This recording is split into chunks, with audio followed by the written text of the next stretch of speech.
My dad works in B2B marketing. He came by my school for career day and said he was a big ROAS man. Then he told everyone how much he loved calculating his return on ad spend.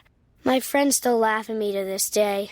Not everyone gets B2B, but with LinkedIn, you'll be able to reach people who do. Get a $100 credit on your next ad campaign. Go to linkedin.com/results to claim your credit. That's linkedin.com/results. Terms and conditions apply. LinkedIn, the place to be, to be. Welcome to the Featured Anime Podcast. I'm your host, Jack.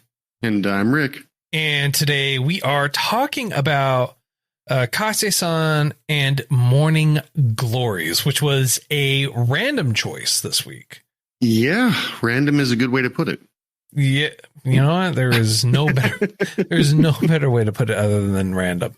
But before all that, unfortunately, there is no pre-show this week. We have some stuff kind of going on personally where we're not able to do that. So we're just kind of recording just a core episode this week. So I do apologize for the patrons that there is no pre-show, post-show, or anything like that this week. But we will be back to normal recording come this next episode. But we do have ways for you to be able to reach out to us. You can go to featureanimepodcast.com. All our contact information and everything like that on there is available for you to reach out to us. We are in Discord, and how you can join our Discord is going to be available on our website as well. And, you know, for when we do put out our bonus content and everything like that, we do have a Patreon, patreon.com/Featured Anime Podcast. $1 a month will get you access to that bonus content. And if you also want to buy yourself some nice tasty treats, we do have an affiliate link for you and a coupon code for Tokyo Treat. If you use the link in our show notes along with the coupon code Featured Anime, you'll get yourself $5 off your first Tokyo Treat box, and it helps support us and helps us grow. Or if you want to buy yourself some swanky swag, shop.featuredanimepodcast.com. And now on to the meat and potatoes. Kase-san and Morning Glories is a movie or OVA that aired in June 2018. Producer for it is Sotsu. Studio for it is Zexcs. It's based off of a manga. Genres for it are romance, school, shoujo, slice of life, and Yuri, or girl love, depending on how you want to try to say it. And it is just under an hour long. So it's just a couple of minutes under an hour long. Now, obviously, if you couldn't get it from the title, this movie revolves around Kase and Yuri, who are two high school girls that basically kind of fell in love with each other, and they're navigating, I guess, kind of their dating relationship habits and how they feel about each other and everything like that. What they ultimately want to do for their future, simply because they're about to go off to college, and so they're just trying to navigate the normal ins and outs of a young, budding, new relationship. And that's kind of what this whole thing's about. It's, if you're looking to follow and watch a really short, and I need to specify short, movie about adolescent love, this isn't bad. If you're going for entertainment, it might not be the best. Yeah. For the first 20 minutes of the hour show, there's a whole bunch of dialogue that doesn't quite seem necessary. And what I mean by that is it's a lot of, I'm such a ditz, I'm such a this, I'm such a that, I'm clumsy, I'm this, it's self-depreciating. Right. And it's mostly one-sided, right? Oh, 100%. So you have basically Yui's very girly girl. She's, likes cutesy things. She's not really heavily into sports or anything like that. Whereas of Kase, who is the other love interest in this anime, she's more of the jock type. She's very masculine in that, in a lot of her mannerisms and how she carries herself, but at the exact same time, she is very feminine in it too. So you see them also at the exact same time in how they're kind of navigating their relationships, how they're trying to interact with each other, with not only when they're apart, but when they're with each other. They're very new to the whole relationship idea for very young. And yeah. And they even state that it's their first relationship. Yeah. Yeah.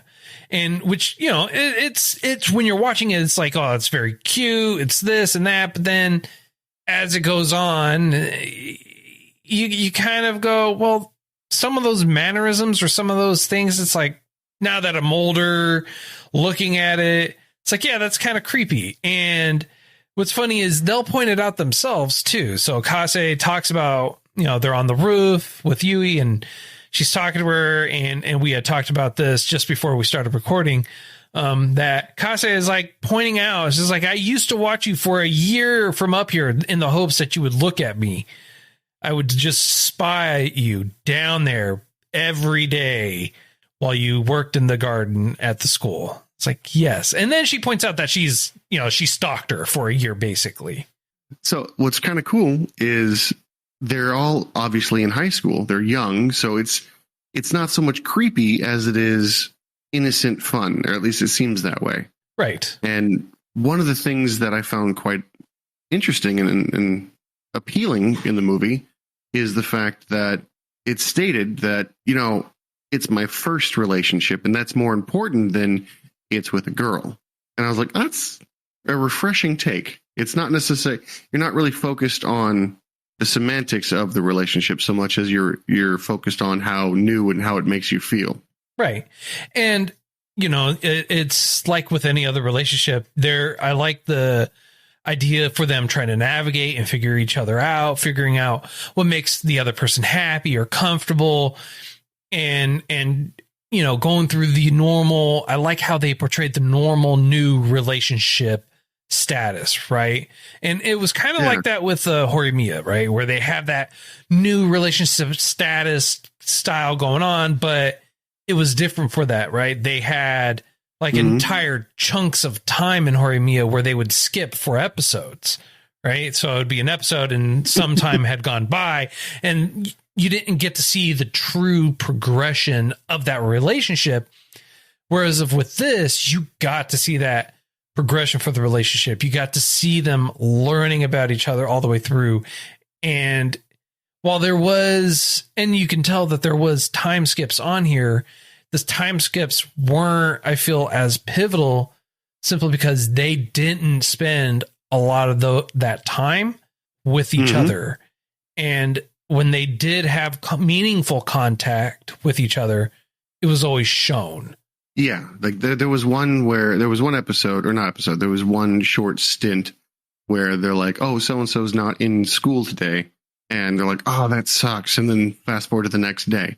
So they even though there was time skips, like you mentioned, they did acknowledge that it was time that had passed rather than just automatically going, well, nope, next.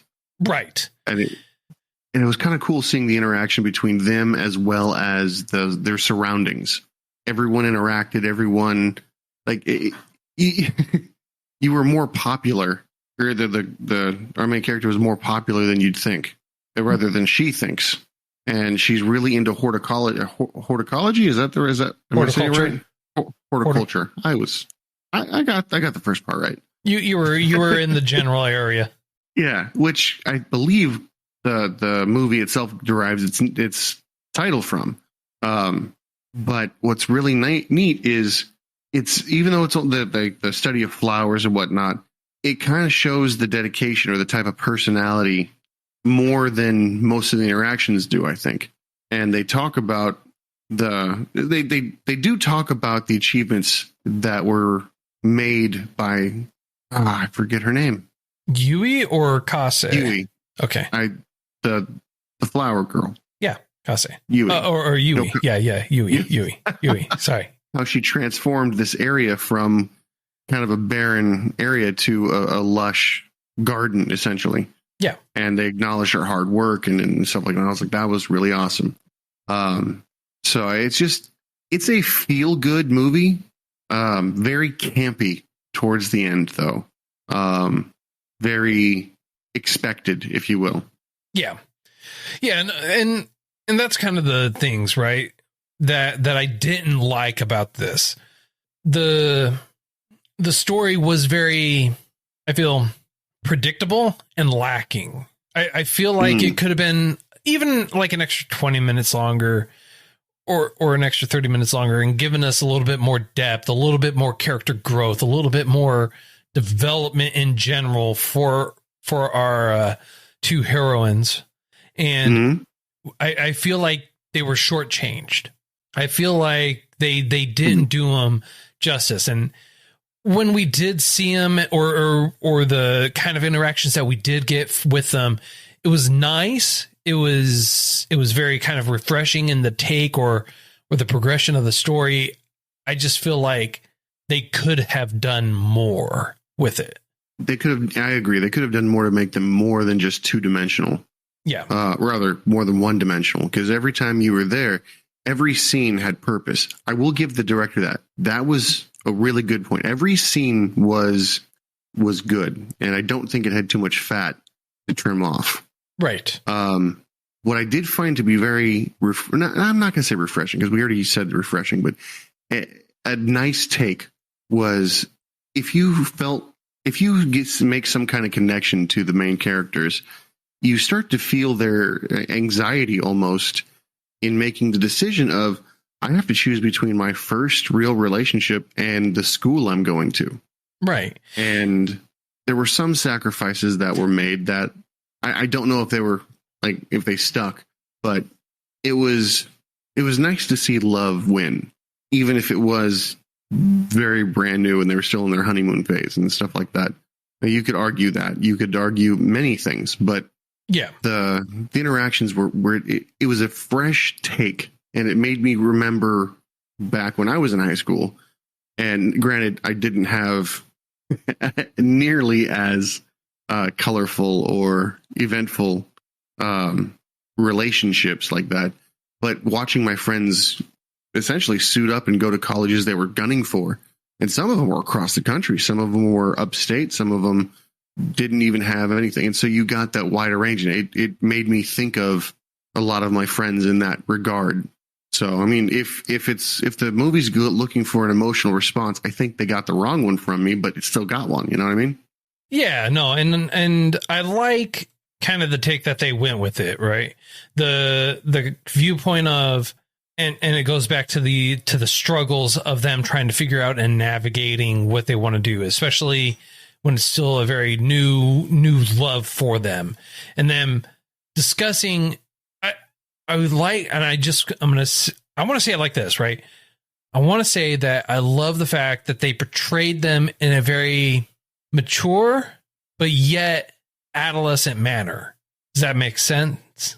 Like how like how they're approaching the situation and everything like that. It's like, it's not that they're handling it wrong or anything like that, because they're willing to make sacrifices. They're wanting to be there for the partner, and it's a very mature thing to kind of do. But at the exact same time, you can see the conflict in them, in like, how important is my future really kind of to me type thing versus this type of future to me type thing. You know, the struggles for them in their adolescence and trying to discover what they ultimately want to do in the long term, and what kind of impacts their decisions are going to have on their life.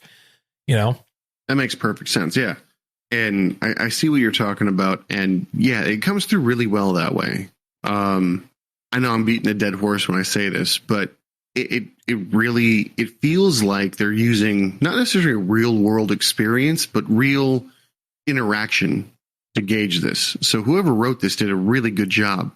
They probably pulled from their own experiences and whatnot, or what they've seen.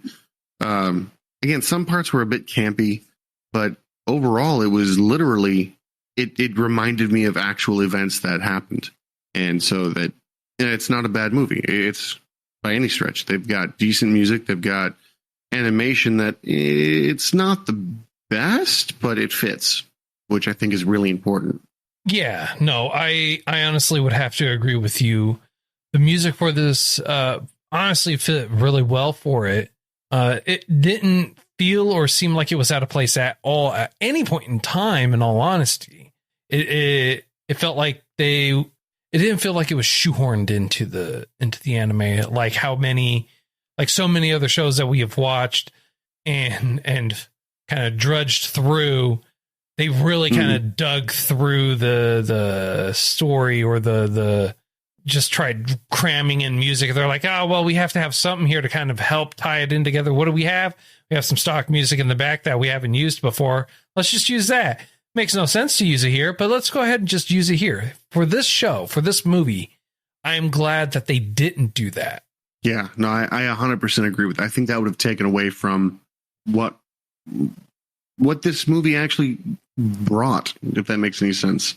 Like, I think it would have undermined the original feelings that it gave. Yeah. No, and I agree with that. The other thing that I really kind of liked about this, the other thing that I really enjoyed about this was the art, the background art. It was very tastefully done. It was wonderfully done. The background, the colors, how every scene for every area that they went to was unique. And for some of the scenes, it felt like they went with a different art style, and not that it detracted from it. It just helped, I feel like, emphasize what they wanted to emphasize, or it allowed you to kind of be drawn into the scenes for it. Yeah, it was tastefully done, and it was impressive enough to blend into the background, which is what you want. Yeah. It wasn't bad by any stretch of the imagination, but it wasn't so distracting. I think it wasn't so good it was distracting, it wasn't so bad it was distracting. Yeah. So it's definitely something that I would encourage other shows to do. Yes. No, and that's the other thing too. Even though it was short, it did a lot of stuff really, really well. I feel like what it didn't do well wasn't so magnificent. It wasn't so like glaring that it just made me dredge the show. And it allowed me to kind of like move past it and really kind of just enjoy the show for what it is. That makes sense. Now, yeah. Now, would this be kind of like a movie that I would watch again? No. I mean, like, honestly, this is the kind of movie that I would watch. It's a one and done type of thing for me. I have no urge or desire to actually want to watch this again. It was good for the once, and that's about it. What about you? Would you watch this again? Would you give it another? No. All right. At the very most, I would watch it with my significant other, but beyond that, no. All right. Well, honestly, much like this movie, I don't.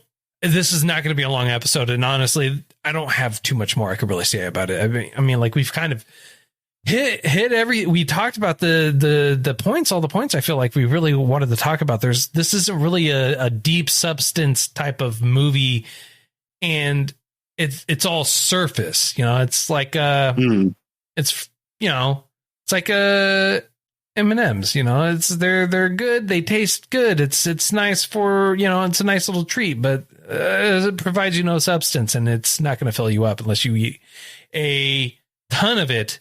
But if you're buying a normal tiny little bag, like one of those little snack pack bags, yeah, that's about it. Mm-hmm.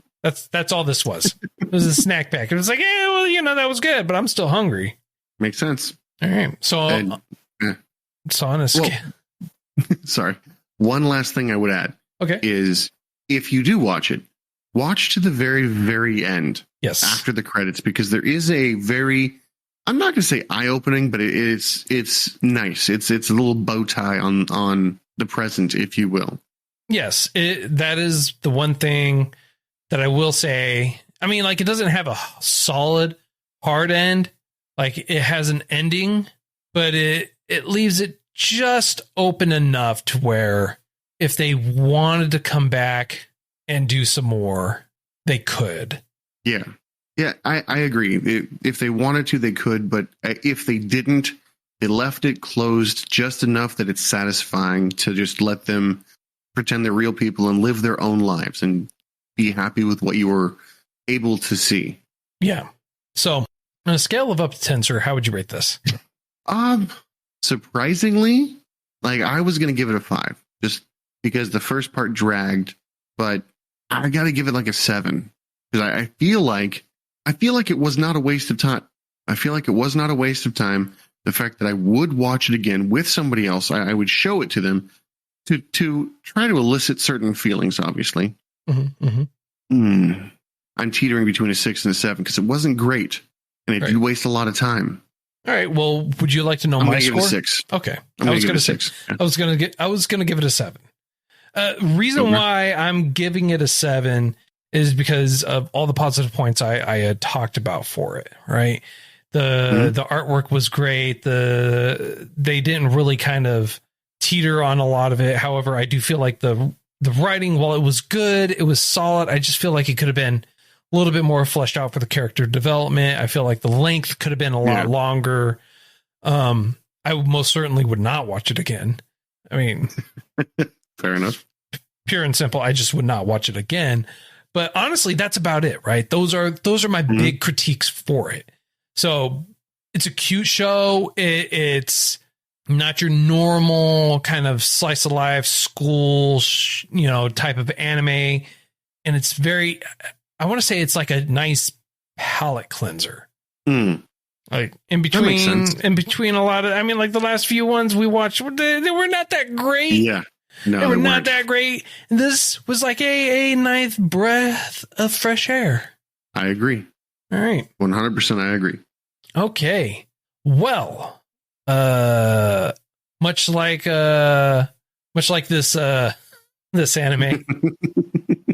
That's about, I mean, like that's it. But we do have another movie that we're going to be watching.